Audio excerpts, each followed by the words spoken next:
Magandang araw po mga kapuntos, at sa araw na ito po meron po akong tampok na video para sa inyo at sana ay magustuhan ninyo.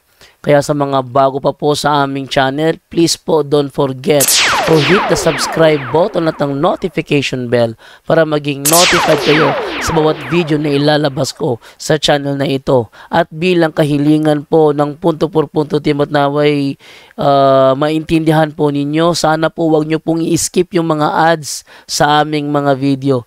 Sa maliit na bagay na po na yan, malaking tulong po yan sa ating programa at sa ating ministry. Sana po maunawaan po ninyo. Maraming salamat po, kaya wag na po natin patagalin. Simulan na po natin.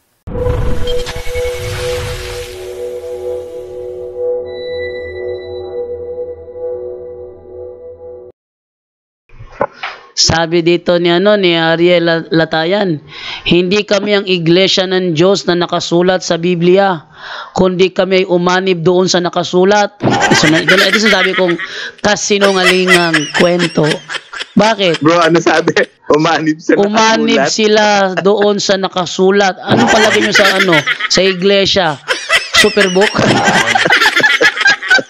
Umanib, sabi na nakasulat, tinatanggap po kayo? Ano sa tingin nyo dito? Superbook? Superbook nagsalita, tanggap kayo? Mapasok sa Biblia? Mali yun. Katunayan, lahat ng mga tao na umanib sa iglesyang yon, dumaan lahat sa bautismo. Kayo ba nagpabautismo kayo doon sa nakasulat? Hindi. Saan kayo nagpabautismo? Kayo'y nagpabautismo sa iglesyang ipanarehistro ni Eliseo Soriano sa Securities tanong dito, Bro and Exchange Commission. Ano yan, Brother John Ray? Sabi ni Efren Ongayo, sagutin mo to. Sabi niya, bro, may tanong po ako. Ano yun? May tiyuhin ako na MCGI. No. Gusto niyang manood ako ng mass indoctrination.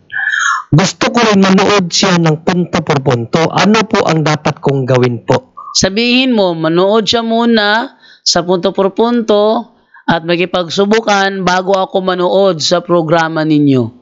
Alam mo anong reaksyon ng kanyang tiyuhin dyan? Hindi papayag yun. Bakit? Ating katoliko daw yung tiyuhin niya, bro. Yun nga, MCGI. yun nga, hindi papayag yun. Sabihin niya ganito, bago ako manood ng inyong mass indoctrination, kailangan mo munang pumasok sa punto por punto at makipagsubukan. Yun. Pag ginawa niya yun, ay nako, nakakahanga sa akin yun. Pero tinitiyak ko hindi niya gagawin yun. Bakit? Alam mo, sa kanila, ang tawag dyan, pangangalo niya sa pananampalataya. Hindi ba, Tiyo, sa inyo, pag kayo nanood sa programa ng iba, yan pangangalo niya sa pananampalataya? Ba't mo ko inuutosang manood sa programa ninyo? Ako ba inuutosan ninyong mangalo niya sa aming pananampalataya? Tanungin mo, para makita niya na siya pa natuturo ng mali sa kanyang sariling pamangkin. Yun. Sa kanila kasi, bawal silang manood sa ibang programa. Bakit? Pangangal niya sa pananampalataya yun. Kaya yung mga matitigas ang ulo, nasa comment section, nagtatago ng muka, nagtatago ng pangalan, pati boses binabago, para hindi matuklasan na matigas ang ulo nila. Yun. And then, yun ang sagot ko ba, John Ray? Bro John, Okay na yun, bro. Sabi to ni sa Longasa, hindi naman itinuturo ng Katoliko ang pure doctrines of Christ. Naku, nasa amin ang pure. Nasa amin ang pure doctrine na alam kong wala kayo. Halimbawa, ganito, Juan 20:23, ginagamit nyo yan? Tiyak ko, hindi. Hindi nyo ginagamit yan. Lucas 10:16, ginagamit nyo yan? Tiyak ko, hindi nyo ginagamit yan. Okay, dito tayo muna kay Pero siguro tayong advice, Bro John, dito kay Brother Efren Ongayo. Bro, Efren, itanong mo na lang dyan sa pinsan o tiyuhin mo kung saan mabasa na ang pagpapangaral sa salita ng Diyos ay dapat naka-recorded na lang Oh, yun. Siya kasi, Ito na lang. record na lang yun. Pulit-ulit na. Sabi dito ni Enrique Mosquera, Jando, bakit ang sagot mo sa sinabi kong ang referensya ay Biblia ay founder ng Salvation Army at Philippine Benevolent? Ang layo mo sumagot, brother. Sumagot ba ako o binueltahan ko yung statement mo? Hindi ka naman Hindi ka naman nagtanong. Ang sabi mo, ang Biblia ay referensya ng mga reliyon. Statement 'yon. Kinontra ko. Kung tama ang unawa mo, nasa Biblia ba kung sino ang founder ng Salvation Army at ng Philippine Benevolent Missionaries Association? Pag hindi mo masagot yan, ibig sabihin, mali yung sinasabi mo na ang Biblia ay ang referensya ng relihiyon. Mali yun. Yan na. Hindi, statement mo yon, binueltahan ko. At pinatunayan kong mali ang unawa mo. Dahil kung totoo pa na ang Biblia ay referensya ng mga relihiyon, sana doon nakasulat kung sino ang founder ng Salvation Army at Philippine Benevolent Missionaries Association. Kung wala doon, mali ang unawa mo. Okay, last na magtatanong si iPhone. iPhone, good evening.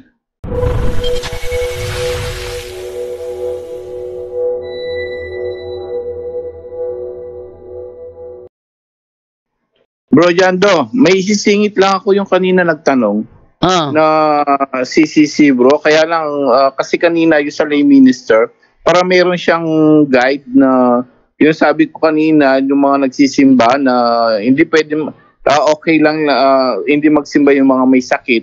Kasi kailangan may batayan tayo, baka sabihin ni Father o sino man nagtanong. Saan na ano yun, hindi sila magkakasala. So, sigurado nanonood pa yung lay minister kanina. CCC 2181 nga bro, Aljan, meron ka? Bro Aljan, CCC daw.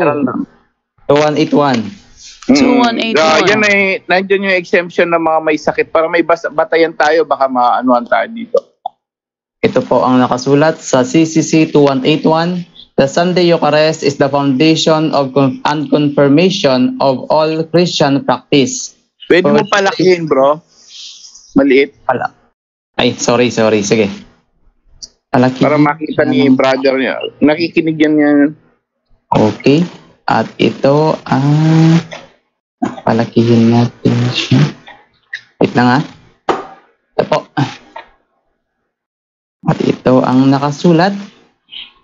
The Sunday Eucharist is the foundation and confirmation of all Christian practice. For this reason, the faithful are obliged to participate in the Eucharist on days of obligation, unless excused for a serious reason.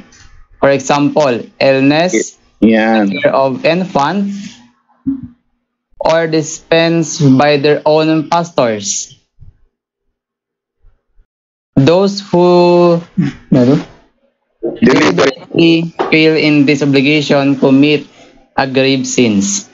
Ayan po, no? Excuse yung mga may illness daw, no? Yung mga, tapos yung mga nag-aalaga ng mga bata o walang mag-alaga kasi nag-aalaga ng mga may sakit. Pero, mga kapatid, no? Ngayon, panahon na to, noong kasi siyempre ginawa ng catechism natin, wala pa naman mga online mass.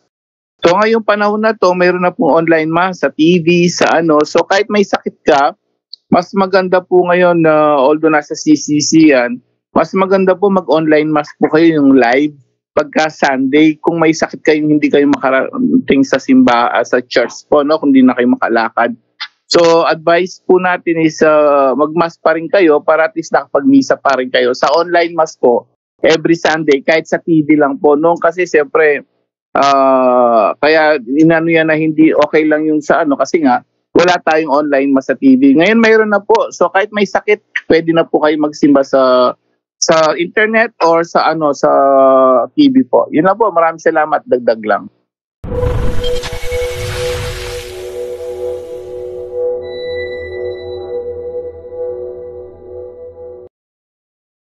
Magtatanong po ako, Brother Jando, about po yun sa yung tinalakay po ni kay Brother John Dre about sa God literally. Tapos narinig ko yung sa live ni EYD sa Cebu. Bakit magkaiba yung aral nila? Saka di Yes. Dati pa yun talaga bro sila no at actually yung live ko na yun kasi inakusahan kasi nila si Bro Jando tapos inano pa nila si Brother Darwin parang ano tawag dito pero hindi si Brother EYD ang sinagot ko yung tatlo sila ni yung hindi na ako mababanggit ang pangalan no pero hindi si Brother EYD ang sinagot ko pero ngayon si Brother EYD na nagagalaiti sa akin dati pa kaming nag-ano yan sa ano pa doon sa chat pa dati pero hindi na ako nag-chat kasi doon ganun talaga yan si Brother EYD napaka-ano talaga niya napaka-passionate niya sa God died issue no regarding sa sagot mo bro issue na talaga yan sa safety kaya hindi na bago yan kasi nga hindi sila naniniwala na ang Diyos namatay yun lang yun kaya nga sabi ng safety national hindi na dapat debatihan yan pwede kang magkomento pero hindi dapat debatihan kaya nga wala nang debate nagaganap dyan pero pwede kang magkomento as long as gamit mo ang katisismo na inano ng CBCP in-endorse. Kaya nga ginagawa ko ganun. No, binabara ko sila sa mga atake nila sa punto por punto kasi inakusahan nila si Bro Jando na nung sinabi kasi ni Bro Jando na tinuldukan na ng CBCP, anong sabi nila? Ang kinuha daw ni Bro Jando na reference noong 1997 and 1998. O kaya kinaro ko yan. Sabi ko hindi, mali. Kasi after nung last year na safety convention nung time na yon ibinigay or binaba yung endorse letter ng CBCP na kinakailangan tanggapin ng Catholic Faith Defenders ang God died doctrine. Di ba, Bro Jando, tama yun ang kinuhanan mo, Bro Jando, na announcement letter? Hindi yung 1997 at 1998? Oh, so yun ang sinagot ko doon sa live ko. Pero di ko alam bakit si EYD ang nag-rebat sa akin. Well, nag-rebat din naman yung tatlo, pero hindi ko na ni-replyan kasi one word is enough for a wise man. No, ang ko lang doon ay yung mga hagit nila kay ano ba yung hagit sa Tagalog? Hamon. Oh, hinamon nila si Brother Darwin ng debate daw. Medyo naano ako doon. Sabi ko, napakaano naman to mga to. Hindi na dapat yan pag debatihan nga kasi sabi nga ni Father Franz, may katisismo na. So, wala naman tayong doon. Ang atin lang doon ay pagtatama sa mga sinabi nila. At yun lang ang issue ko doon. Pero, di na dapat na bro kasi may katisismo na ba't pa tayo makikinig sa kanila katisismo na yung natin may katisismo na doon tayo magbata sa katisismo na binigay ng simbahan. Ayun nga po di kasi dapat di ba may yung Panginoon may tatlong may tatlong uri di ba may spirit tapos yung niya yung human di ba may tatlo di ba may tatlong Ano ibig mo sabihin tatlo? Kaya may yung Panginoon nagkatawang tao. Tapos pwede siyang mamatay dahil kasi may may kapangyarihan siya, di ba? Ang isa sa reason talaga nila, di ba? Kasi nga God is eternal. God is cannot die. Kasi yun naman talaga yung Diyos. Di naman talaga na mamatay ang Diyos. Ang sagot ko nga dyan bro, sinagot ko naman yan no? Sa kanila kasi, nag-major premise sila, God cannot die. Then, conclusion na sila agad. No? So, therefore, God, di talaga pwedeng mamatay ang Diyos. Tama naman yun. Tama. Pero, ang isang tanong ko dyan, kung gugustuhin ba ng Diyos mamatay, sino kang tao para pumigil sa Kanya? Kaya mo bang pigilan ang Diyos? Kaya nga si Pedro tinawag yung Satanas Pakita ko sa inyo yung reference. Basahin natin ano ang ginawa natin Panginoon sa Kristo nung hinadlangan siya ni Pedro. Basahin natin ang saglit na ang talatang ito 21, ano ang sagot ng Diyos sa kanya, ng Panginoong Jesucristo? Kasi nadlangan siya anong sabi dito? Mula noon ay ipinaalam na ni Jesus sa kanyang mga alagad ang mangyayari sa kanya.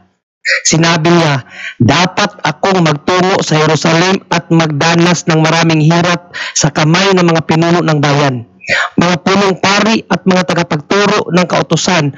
Ako'y papatayin. Sabi ng Panginoong Jesucristo, sabi ng Diyos si Kristo. Kung Katoliko ka, maniniwala ka talaga na Diyos ang nagsabi niyan, ang Kristo. Ako'y papatayin. Ngunit sa ikatlong araw, ako'y muling mabubuhay. Ano sinabi ni Pedro sa 22? Dinala siya ni Pedro sa isang tabi at sinimulang pagalitan. Pinagalitan pa siya ni Pedro dahil bakit niya sinabing papatayin siya. Sabi ni Pedro, Panginoon, huwag nawang itulot ng Diyos kailan may hindi yun mangyayari sa inyo. O hinadlangan na anong sabi ni Kristo. Ngunit hinarap siya ni Jesus at sinabihan, umalis ka sa harapan ko, Satanas. Hadlang ka sa aking landas. Ang iniisip mo hindi sa Diyos, kundi sa tao. Yan ang sabi ko doon sa sagot ko sa kanila. Kasi, gumagamit sila ng illogical, deductive, argument na major premise, ang Diyos hindi pwedeng mamatay. Tapos, agad na sila sa conclusion. Hindi. No, major, minor, din conclusive. Dapat ganoon dapat sa logika. Kung hindi na talaga pwedeng mamatay ang Diyos, bakit niya sinabi si Pedro na yung iniisip ni Pedro na hindi pwedeng mangyari sa kanya ay yun pala pag-iisip ni Satanas. Diba bro? Kaya sabi mo sa John 10:17-18 walang sino man ang makakapatay sa kanya. Diyos siya Sino ba makakapatay sa Diyos?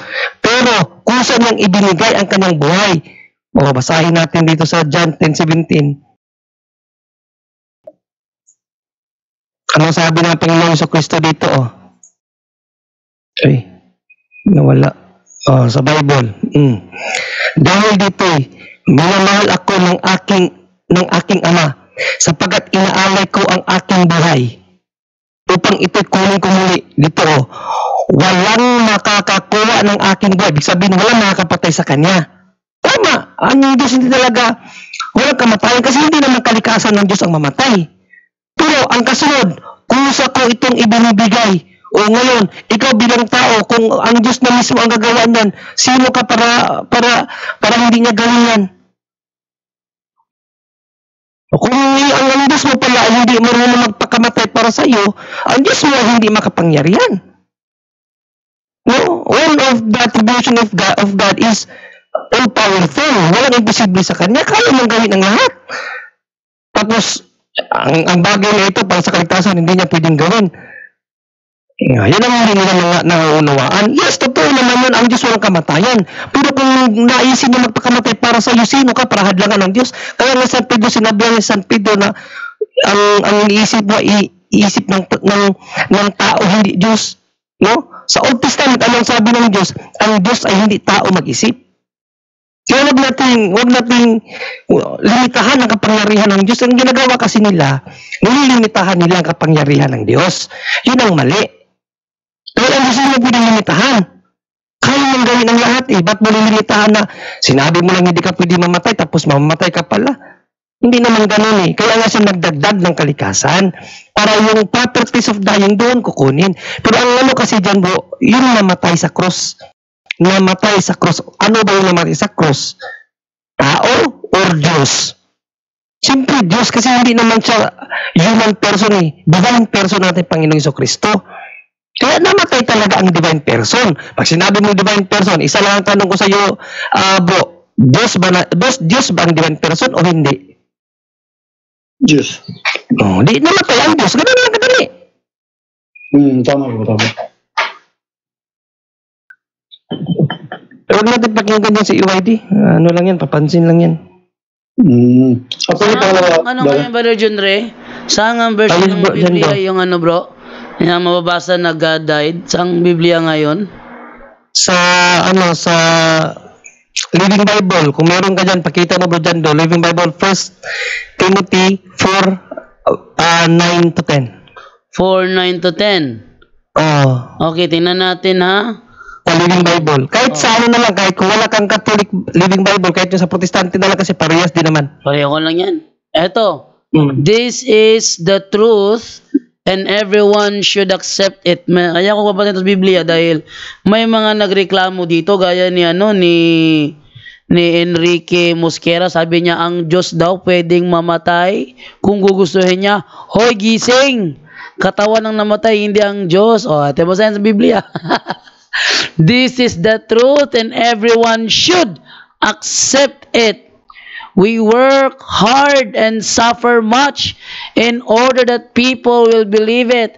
For our hope is in the living God who died for all. Ayan na, maliwanag. Maganda yung number 6 mo dyan, basahin mo yung 6. Umpisahan mo sa 6, ano yung sinabi sa 6? Verse 6. Sa verse 6, umpisahan mo yung 6, ano sinabi sa 6? If you explain this to the others, you will be doing your duty as a worthy pastor who is fed by faith and by the true teaching you have followed. Yun na. Don't waste your time arguing over foolish ideas and silly myths and legend. Spend your time and energy in the exercise of keeping spiritually fit. Bodily exercise is all right, but spiritual exercise is much more important and is a tonic for all you do. So exercise yourself spiritually and practice being a better Christian, because that will help you not only now in this life, but in the next life too. This is the truth and everyone should accept it. We work hard and suffer much in order that people will believe it, for our hope is in the living God who died for all. Biblical. Sinabihan pa ako, ginamit ko yan, kasi meron ako dito, na, ito, papakita ko sa inyo ayan Catholic version yan, kita nyo naman Catholic edition yan, Living Bible. Living Bible, Catholic edition. Anong sabi sa akin? Gawa-gawa ko naman ito. Anong gawa-gawa ko? Paano ko ginawa ito? Catholic, gawa-gawa ko. Tampered daw. Paano naging tampered yan? Diyan mo makikita na kahit mga kasamahan natin, di ba, binasa na nga ni Brajando kaganina itong 2 Timothy, binasa na ni Brajando nga ito kaganina kaya hindi na yung kata-kata kapatid kasi biblical na po yan sila, no? Ito sabi sa Bible 4:3-4 itong sabi ni San Pablo sa Bible sapagkat darating ang panahon, hindi na sila makikinig sa wastong katuruan, sa halip susundin nila ang kanilang hilig, maghahanap sila ng mga tagapagturo na walang ituturo kundi ang ibig lamang nilang marinig.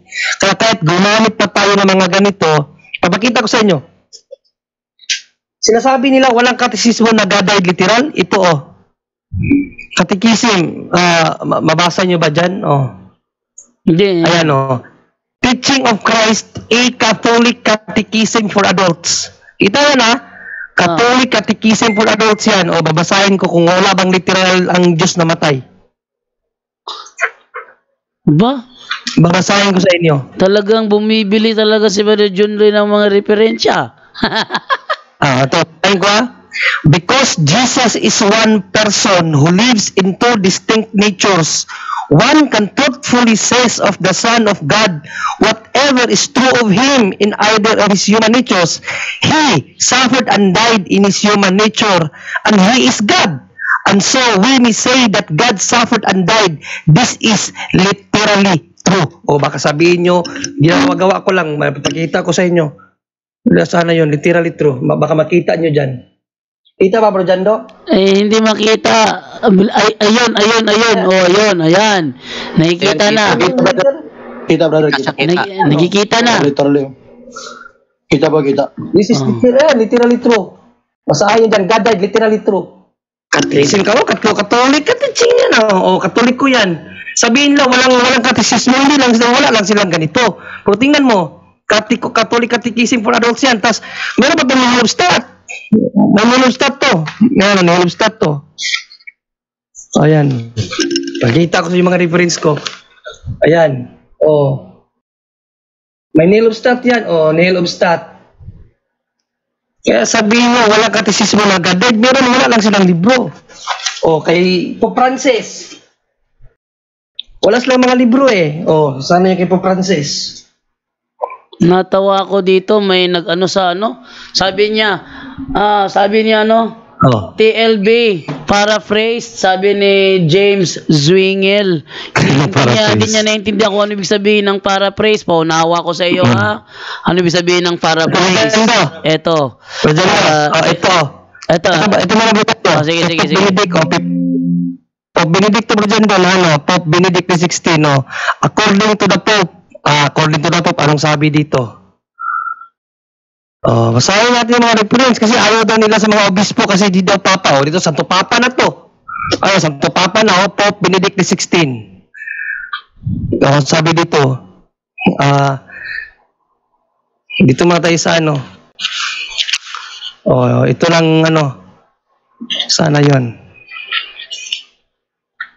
Ito. Pakinggan mo, Jesus is Emmanuel, God with us. That is, God truly came to us in Jesus. God became in every way possible one of us and one like us. He lived our human life, lived it fully in our midst. Sabi dito, in a true sense, God experienced the ways and modes of human living. Ulitin ko in true sense, sa tunay na diwa, God na-experience ng Diyos ang pamamaraan ng mga tao at pamamaraan ng kanilang pamumuhay. God's experience the ways and modes of human living. Its time and its stages of growth. Ito na, God mismo naka-experience nito Yung oras, yung stages, yung growth, yung joy, sorrows, hopes, and fears. Kahit na fears. May fears pa. Na-experience ng Diyos ang fears. Tested like us in all things without sin, but without sin. So, naranasan ng lahat, tinikman ng lahat, maliban sa kasalanan. Then, sabi dito sa baba, He shared our pain and suffering. He wanted to share it. And miraculous, more wonderfully still, in Jesus, God truly suffered. God suffered and truly died, so that it can be said, God has truly shared our human sufferings. God has shared our very dying. Isipin yan. God shared our very dying, the reality of human death, Jesus transformed.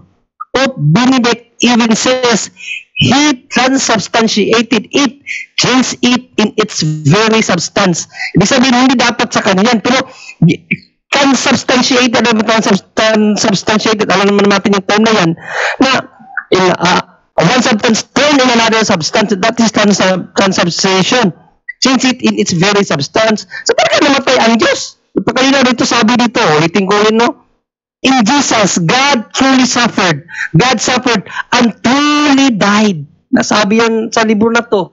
Ayaw nila ng obispo. Ayan, truly died, Yan. Truly died. Sino nagsabi niyan? Pope Benedict XVI, Jesus Christ according to the Pope. Santo Papa na, ayaw pa rin nila. Ayan ang mahirap. Okay, tayo alas 10 na bago tayo magtapos dahil doon sa nagano na TLB paraphrase daw. Paliwanag ko ano ba ibig sabihin ng paraphrase. To paraphrase is to say something in different words than the author used. Its purpose is to say as exactly as possible what the writers of the scriptures meant, and to say it simply, expanding where necessary for a clear understanding by the modern reader. The Bible writers often used idioms and patterns of thought that are hard for us to follow today. Kaya pala mayroong paraphrase is para madaling maunawaan ang Biblia. Katunayan, yung 1:1 nakalagay dyan ang pasimula siya ang verbo. Pero sa paraphrase Bible nakalagay dito, before anything else, there was Christ. Talagang isinulat nila na yung verbo Kristo yun ang Kristo. Mali ba yun? Ay, tama yun eh. Yun ang meaning ng paraphrase. As exactly, pinaliwanag kung ano talagang ibig sabihin nun. Dahil ang mga modern Jews ngayon hindi nakakaintindi ng mga sinaunang lingwahe. Yan. At dahil, andito na ang aking Darna. ang aking Supergirl. Ang bato ding yan. Ding ang bato. Oh, ibig sabihin, panahon na para tayo'y magtapos. No, dahil nandito na siya, lagot na, YouTube na naman ito. So, hanggang dito na lamang po tayo ngayong gabi. Pasasalamat na lang muna, Brother Aljan. Go ahead, ikaw muna mauna. Yes, Brother John Lo. Maraming salamat sa lahat ng lagi nakasubaybay, no? Sa punto por punto. At unang-una, no? Pasalamatan yung Panginoon na nagbigay sa atin ng pagkakataon na makapagbigay ng kunting aral sa lahat ng mga manonood dito. Thank you so much din sa punto per punto team na nagtumanggap dito sa atin. At thank you so much na sa lahat ng subscribers ng bawat channel na dito sa amin. At sana na bisitahin niyo yung channel ni Mr. 721 Catholic. At yun lang, Brother John Lo. Tatantok na ako. Tsaka paano ko rin na si Rian Fuentes naghahangad na muling magipagtalakayan. Ang topic is transubstantiation, pero gusto niya one-on-one. Gusto ko sana talakayan para lahat makapagtanong, pero gusto niya one-on-one. Ang tanong, sino ang haharap? Hindi pa ako pwede kasi pausok ko masyado. So, baka may gustong umarap dyan na ka-team sa punto por punto. Ngayong darating na Sabado, topic is transubstantiation, PM me. Para sabihin ko kay Rayan, siya ang haharap sa topic na transubstantiation. Okay, Brother Tata Rosal. Andyan na? Mukhang nakatulog si Brother Tata. Or pasasalamat. Brother Angel na lang, Brother Angel. Yes, maraming salamat po sa Diyos, no, sa kanya lahat ang kapurihan, pasasalamat, no. Naway marami po kayong natutunan ngayong gabi ito. Don't forget to like and share, no. I-share niyo po ito kagaya na sinabi natin, no. Sabi natin Panginoon Jesucristo, maraming aanihin, no, sa kanyang ubasan, ngunit ko konti mag-aani or ko konti manggagawa.